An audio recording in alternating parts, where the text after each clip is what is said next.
Ach, wir sind von rechts. Es ist scheiße anstrengend.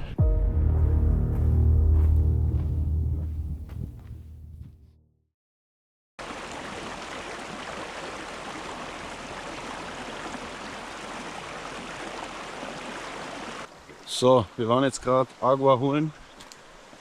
Wir sind hier gerade bei so einem Spot, wo auch andere Leute campen. Also wir haben uns ein bisschen abseits hingelegt, aber hier campen auch andere Leute, die sind ja mit ihren Autos da. Und schaut sich mal die Scheiße an, wie es hier ausschaut. Hier ist überall Müll. Direkt am Wasser, da oben geht's weiter, ich zeig's euch gleich. Und das ist eine riesengroße Scheiße. Macht sowas nie. Wenn ihr campen geht, nehmt einfach euren Scheiß wieder mit. Das ist absolut unnötig. Hier sieht man das. Hier campen die Leute. Und hier schaut es halt überall so abgefuckt aus. So. Also, Jakob und ich sind jetzt insgesamt 11,8 Kilometer die schöne Straße hochgelaufen den Berg. Und ja, jetzt sind wir oben angekommen und jetzt laufen wir einfach alles wieder runter.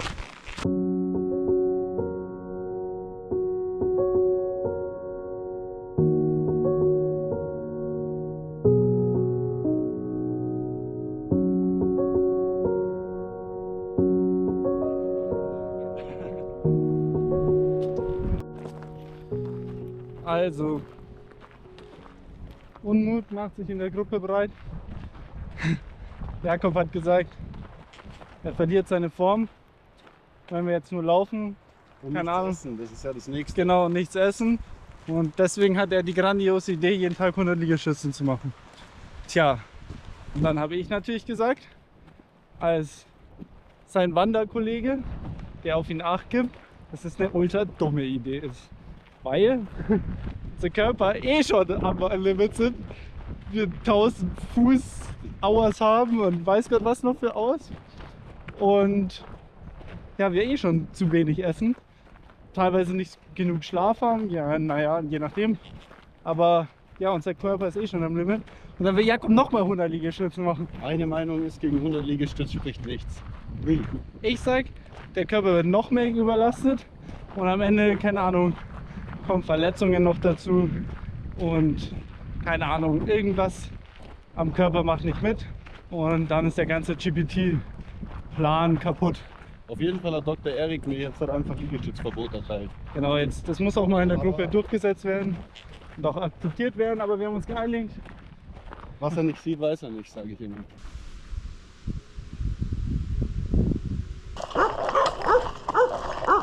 Ja, wir haben dann wieder lange sehr viel unspektakuläre Schotterstraße zurückgelegt, bis uns plötzlich von extrem freundlichen Leuten auf dem Weg ein Hähnchen geschenkt wurde.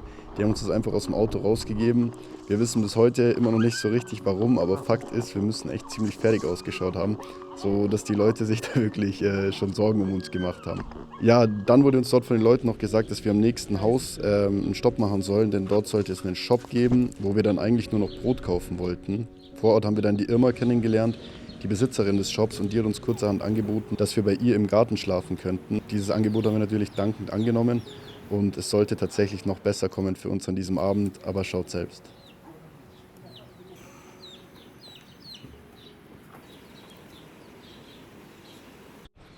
So, jetzt sind wir hier. Jetzt haben wir schon davor Kuchen bekommen, geisteskrank. Wir haben Sprite bekommen, alles Mögliche. Und jetzt lassen wir uns das mal schmecken. Wir haben so geisteskrank Hunger, also ich zumindest. Ja, ich auch. Und das ist brutal. endlich mal wieder gescheites Essen, Mann. wie stark. Also die Gastfreundschaft hier ist nicht zu überbieten. Es Es ist Wahnsinn. Wir sind zwar, also Ja. ich denke, dass es auch daran liegt, dass wir auf dem Land sind. Ja, Weil in der Stadt haben wir das jetzt nicht so krass erlebt. Also eigentlich gar nicht. das ist super, ja. Aber es ist brutal. Also Okay. lass dir schmecken, Jakob. Hau rein. Ich freue mich schon so aufs Essen. Unglaublich.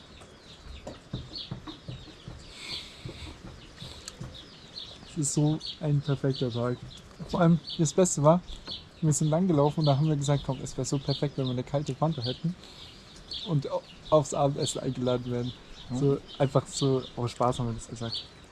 Und dann fragen wir eine Person, ob die wissen, wo man was zu essen kaufen kann. Und meinte so, ja, geht davor. Und dann sind die doch mal nachgekommen und haben uns einfach Hähnchen angeboten. Die wollten nicht mal irgendwas dafür haben, wir haben denen dann auf jeden Fall was gegeben. ultra nett und die haben sich, ich glaube, das ist eine Bekannte, haben eben gesagt, wir dürfen auf deren Grundstück jetzt schlafen und kriegen noch Abendessen. Und wir haben eine kalte Fanta bekommen. Oder eine Fanta ist Geisteskrank.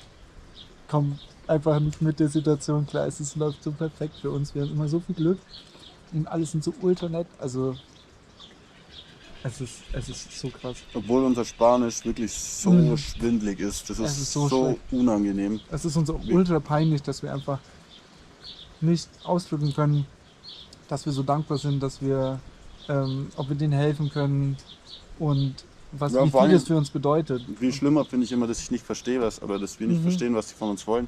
Ja, Ich glaube, die Frau hat uns jetzt, keine Ahnung, gefühlt 10 Minuten angeboten, dass sie für uns kochen kann.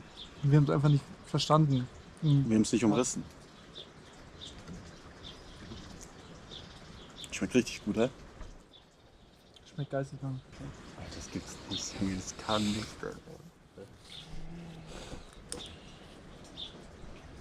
Bueno. Bueno. Postres. Ja, Postres. bueno, Muchas gracias por tu hospitalidad. ja, bueno, Delicioso. Qué bien. Muchas gracias. Muchas ja, Qué bueno. Muchas gracias. Muchas ya. ¿Qué gracias. no hacer, está caliente la sopa? ¿Caliente la sopa? Sí. Sí. Uf, perfecto. Ja. Gracias. Gracias. Das heißt ja, Also, heiß. ja, ich lass dir schmecken, Jakob. Hau rein, mein Lieber. Was soll ich da machen? Also, folgende Sachlage. Ich habe 2 offene Blasen. Rechts und links am Fußbein. Spray. Ja, scheiße. Aber hier der Hobbydoktor, der weiß auch nicht, wie er mir helfen kann. Der hat viele schlaue Sprüche, aber wenig Lösungen. Deshalb läuft nicht so gut. Ja, die eine Seite, die haben wir schon gemacht. Schon gemacht. Die ist morgen eigentlich wieder wie zugewachsen. Die andere Seite hat noch ein Problem. Du weißt nicht, was tut. Ich mach jetzt was ich falsch wieder um.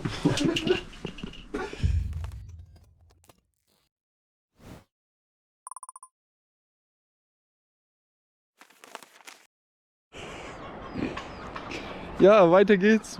Tag 8. Wir packen gerade unsere Sachen, haben nochmal Brot gekauft.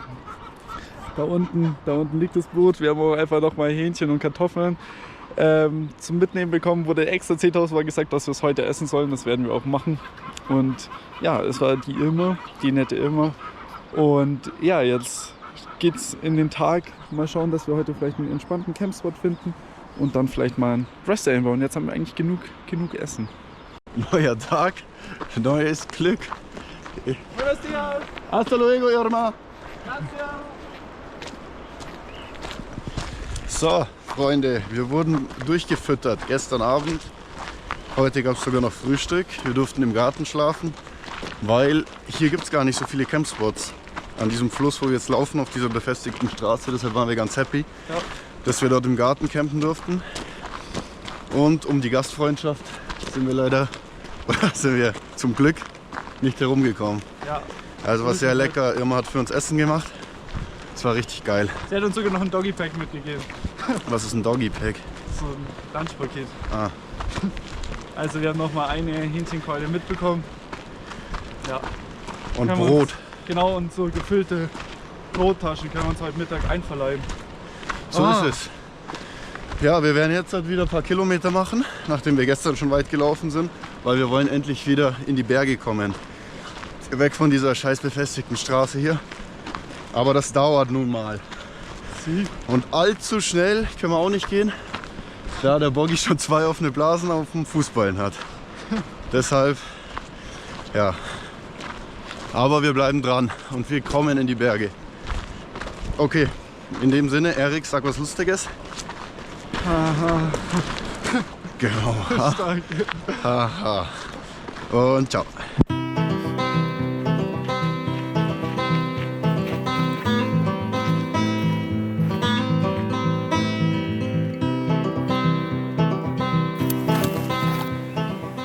Kollege ist nicht so zufrieden mit seinem Navigator, glaube ich. Aber da oben ist schon die richtige Straße. Dann sind wir auch wieder drauf. Es soll ja nicht langweilig werden. Deswegen versuche ich immer so kleine Off-Tracks einzubauen. dass wir hier bei Laune gehalten werden, ne? Schöne Aussicht. Oh, sind ultra dumm. Weil wir einfach, weiß nicht, jetzt gleich 1. Und wir dachten, wir schaffen es den Weg zum Shop. Stelle, wo Wasser ist. Machen dann Pause.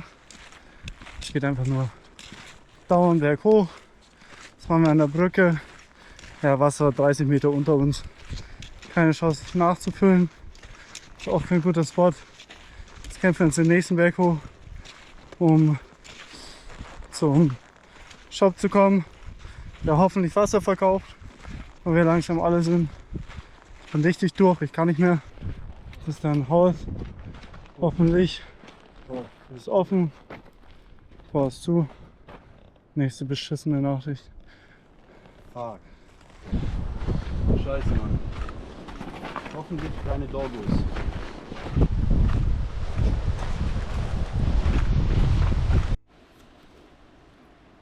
Jetzt erstmal Schattenplatz hingelegt oder beziehungsweise Hecke abgelegt. Oh, Rücken tut Aua machen. Oh, ich kann nicht mehr. Pause brauche ich jetzt auf jeden Fall. Jakob ist unterwegs, sucht mal den Besitzer und schaut, dass er mal Bescheid gibt, dass wir hier sind. Dann vielleicht die Möglichkeit, dass wir hier was zu essen kaufen. Oh, K.O. War richtig anstrengend, heute ist schon wieder sauwarm. Das haben wir jetzt abgerissen, bestimmt 15 Kilometer oder sowas. Und das ist 1. Hunger macht sich sehr bemerkbar. Ja. Ja, jetzt geht's langsam wieder besser. Nicht mehr ganz im Magen. Ein bisschen Energie gekillt hat. Vollgas. Okay, kurzes Lageupdate. Wir haben hier auf diesem Grundstück jetzt jemanden angetroffen und der hat uns direkt, also wir haben ihm unsere missliche Lage erklärt, dass wir nicht mehr so viel zum Trinken dabei haben und dass wir irgendwie einen Schattenplatz bräuchten. Er hat gesagt, gar kein Problem, hat uns gleich mit zu seinem Haus genommen und hat uns hier in seinem Vorgarten hier in dieses schattige Plätzchen an den Tisch gesetzt und hat gesagt, hey, wir sollen erstmal entspannen, können was essen. Und jetzt soll es auch schon, ja, wieder etwas besser mit vollem Magen. Definitiv. Wir haben jetzt doch Pasta gekauft. 3-mal. Für heute Abend und morgen. Dass wir einen Rest Day einbauen können. Dann haben wir es doch mal echt mit Keksen eingedeckt. Ja, und dann kann man es zuessen und einen Tag Rest Day machen. Das heißt, jetzt nochmal 3 Kilometer, 3,5 und dann morgen Rest Day und ich werde so fett Liegestütz machen, Freunde. Da kann ich dann auch nichts sagen, das ist okay.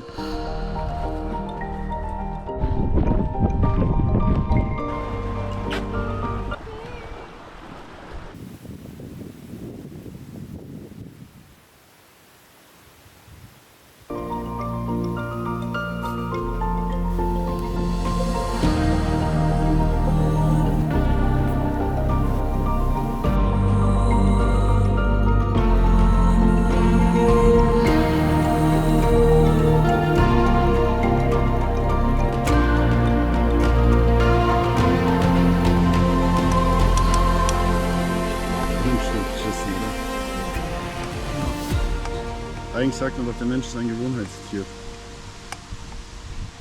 Also irgendwann Gewöhnt ist es dann, oder? sollten wir uns dran gewöhnen. Das ist es also. Und wie schmeckt's? Ne. Wie schmeckt, Erik? Das Problem? Man kann eigentlich da nur über Probleme reden. Nudeln mit Tomatensauce und Salz, beste. Also ist okay, voll okay. Diese Nudeln, wir haben die in allen Zuständen gegessen. Wir haben die roh gegessen, wir haben die hart gekocht, wir haben die Völlig verkocht. Auf Packungsbeilage steht 8 Minuten, die waren jetzt 1 Minute drin und sind vielleicht annähernd genießbar. Also die Konsistenz am Ende ist immer... Der Geschmack. Ja, der Geschmack. Der Ja. Geschmack und die Konsistenz.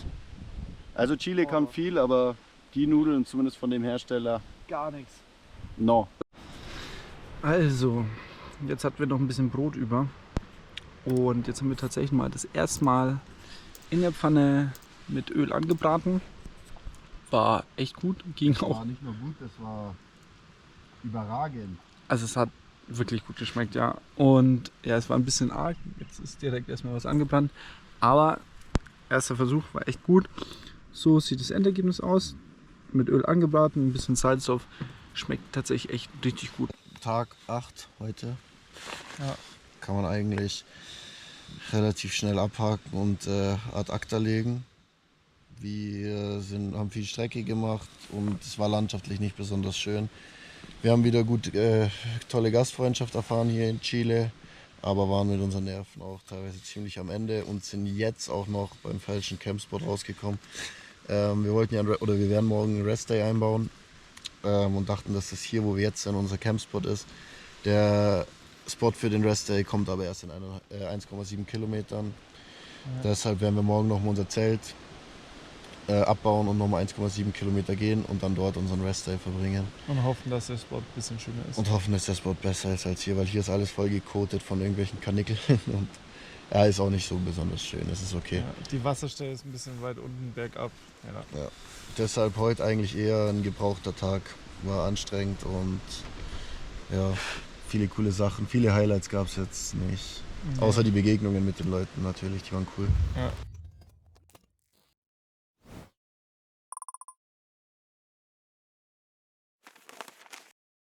Direkt über meinem Kopf. Ja, das hat sich schon eingenässt. Wie? Wie? Ich kann es nicht mehr. Boah, du bist so, Alles so schlimm hier. du bist so ein Rettich. Und warum? Weil der Horst uns hinter feindliche Linien navigiert hat, Mann. Aber 1,7 Kilometer zu früh. Ja, sonst wäre da jetzt ein Ziel. Ja, Jakob, die ist echt fett. Schickst du nicht zu mir, bitte. Da ist er. Das hat schon was mit Vogelspinne zu tun, sage ich. Ja, jetzt vielleicht ist eine kleine. Super gemacht, Erik. Bin stolz auf dich. Genau, das nächste Mal vielleicht noch ein bisschen näher ans Camp. Bis ich auch ja zurückkomme. Guten Morgen zu Tag 9. Wir sind jetzt gerade schon mal 1,7 Kilometer aufgestiegen und zu unserem richtigen Campspot gewandert. Und hier ist auf jeden Fall deutlich besser. Wir haben hier Wasser und Schatten und eine schöne Fläche, wo wir unser Zelt aufstellen können. Ja. Heute auf dem Programm dann eigentlich nur Hygiene, Kleidung waschen, ja. und mal Bestandsaufnahme, wie viele Akkus haben wir noch und wie wir wirklich mit dem Essen jetzt die nächsten Tage durchkommen, Ja. dass wir das gescheit kalkulieren für die nächsten Tage. Und was geil ist, wir kommen endlich wieder ins Gebirge. Also es sind jetzt nur noch so kleine Trampelpfade von den Arrieros und Pferden und teilweise von Kühen. Deshalb taugt auf jeden Fall, genau.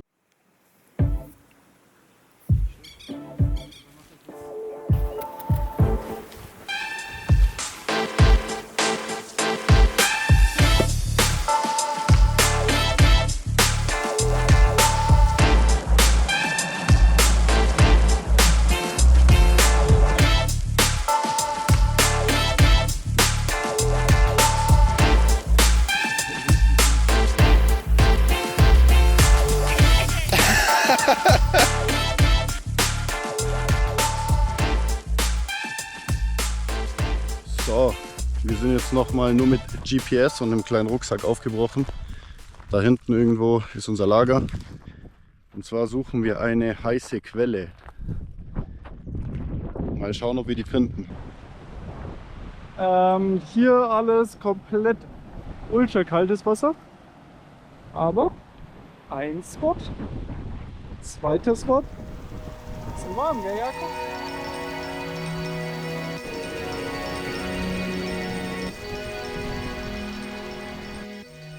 Also, wir haben jetzt mal Vollzähligkeit gemacht, was wir denn alles haben. Wir haben jetzt hier ausgelegt 3 Tage, wo wir zweimal am Tag wieder Nudeln essen mit Tomatensauce, 2 Kekse als Nachspeise haben und Frühstück eben mit dieser Karamell, weiß gar was Soße. Und den Keksen, ne? Genau, mit Keksen. Und dann am Ende haben wir hier auch noch einen Tag, Also sind wir schon bei 4 Tagen und wir haben noch von Tracking Food Tag 5. Also ja, für heute gibt es tatsächlich Abendessen. Genau, den Spaß dahin. Und dann haben wir noch ein paar Snacks übrig. Aber so an sich, ja, eigentlich wollten wir 6 Tage Essen haben, jetzt haben wir nur 5 Tage. Die ist schon auch machbar in 5 Tagen. Es sind halt dann 20 Kilometer pro Tag. Schauen wir mal, wie es geht. Und wir schauen halt, vielleicht ist es ja nochmal möglich. Wir kommen an ein paar Puestos vorbei, dass wir einfach da nochmal vielleicht ein Brot oder sowas bekommen. Und dann können wir uns da nochmal was Leckeres kredenzen.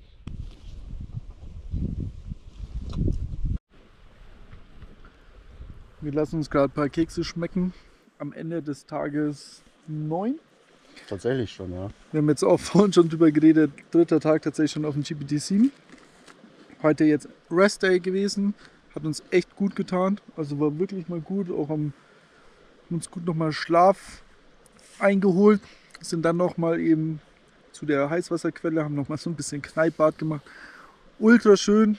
Der Körper freut sich. Haben jetzt Bestandsaufnahme gemacht. Alles Mögliche. Genießen jetzt das Abendessen. Und ja, die nächsten Tage werden jetzt ein bisschen zapfig. Knackig. Ungefähr 20 Kilometer jeden Tag. GPT-6 sind wir 15 gelaufen ungefähr. Und darum schauen wir mal, wie das so wird. Wenn nicht, dann machen wir es halt auf 6 Tage und schauen, dass wir uns irgendwo noch was zu essen besorgen können. Genau, jetzt hauen wir uns gleich ins Bettchen.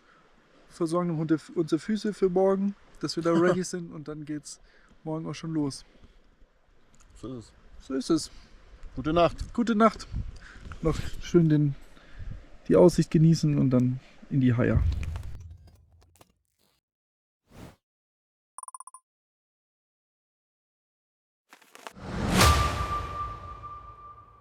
Genau für so Momente machen wir das.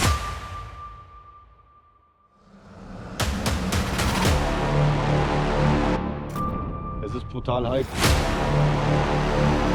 Alles gut?